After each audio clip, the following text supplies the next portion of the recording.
નગરપાલિકા આવે છે, ચૂંટણીથી એ પણ ચાલે છે. લોકોની સુખ સુવિધા જાળવે આ તો ભૈયા. મારા મનમાં એક વિચાર, તમે સાંભળો છૈયા. પર્યાવરણ પર કોણ રાજ, કહો બેની ભૈયા. 500 થી 25,000 સુધી વસ્તી ધરાવતા ગામોમાં ગ્રામ પંચાયતની રચના થાય. તેના વડાને સરપંચ કહેવાય. ગ્રામ પંચાયતની ચૂંટણીનો ભૈયા. મારા મનમાં એક વિચાર, તમે સાંભળો છૈયા. પર્યાવરણ પર કોણ રાજ, કહો બેની ભૈયા. સરપંચ અને સભ્યો મળી ગ્રામ વિકાસ અંગે કામ કરે. સરકાર તરફથી તલાટી મંત્રી વહીવટનું સરું કામ કરે.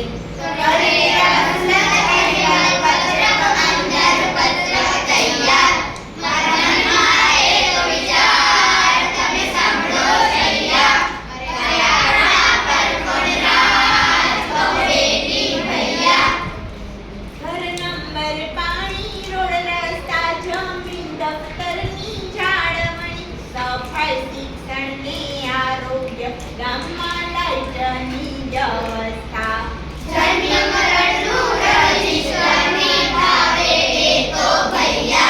મારા મનમાં એક વિચાર, તમે સાંભળો છૈયા. પર્યાવરણ પર કોણ રાજ, કહો બેની ભૈયા.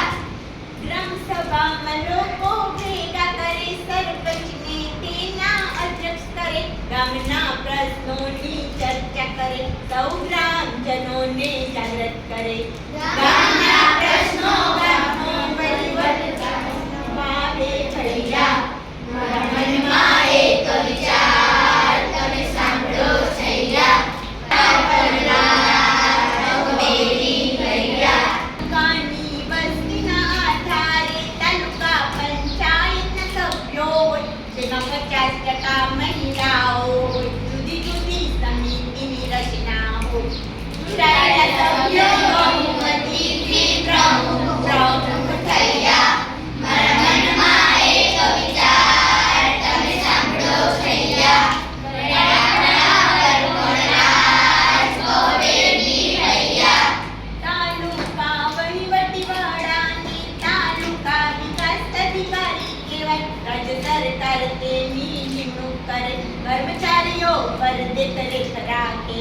તાલુકા પંચાયત વાર્ષિક અંદાજપત્ર એકો ભૈયા. મારા મનમાં એક વિચાર, તમે સાંભળો છૈયા. પર્યાવરણ પર કોણ રાજ, કહો બેની ભૈયા. સ્વાસ્થ્ય આરોગ્ય વિષયક રોગચાળા નિયંત્રણ કાર્ય કરે. ગ્રામ માર્ગોને પ્રાથમિક શાળા ધ્યાન રાખીને સંચાલન કરે. સ્ત્રી કલ્યાણ, યુવા પ્રવૃત્તિ, સામાજિક વિકાસ થયા. મારા મનમાં એક વિચાર, તમે સાંભળો છૈયા. પર્યાવરણ પર કોણ રાજ, કહો બેની ભૈયા.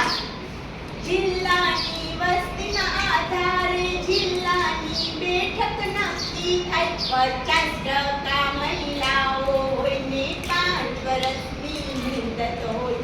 બહુમતીથી પ્રમુખ સમિતિની રચના. મારા મનમાં એક વિચાર, તમે સાંભળો છૈયા. પર્યાવરણ પર કોણ રાજ, કહો બેની ભૈયા. જિલ્લાના વહીવટીવાળાને જિલ્લા વિકાસ અધિકારી કહેવાય. રાજ્ય સરકાર નિમણૂક કરે, સૌ યોજનાઓને ભેગી કરે. જિલ્લા વિકાસના તમામ કામોનો અમલ કરે ભૈયા. મારા મનમાં એક વિચાર, તમે સાંભળો છૈયા. પર્યાવરણ પર કોણ રાજ, કહો બેની ભૈયા. ઉપલી બંને પંચાયત પર જિલ્લા પંચાયત નજર રાખે. મહેસૂલ, શિક્ષણ, સહકાર, સિંચાઈ, પશુસંવર્ધન અને કૃષિ વિકાસ. આરોગ્ય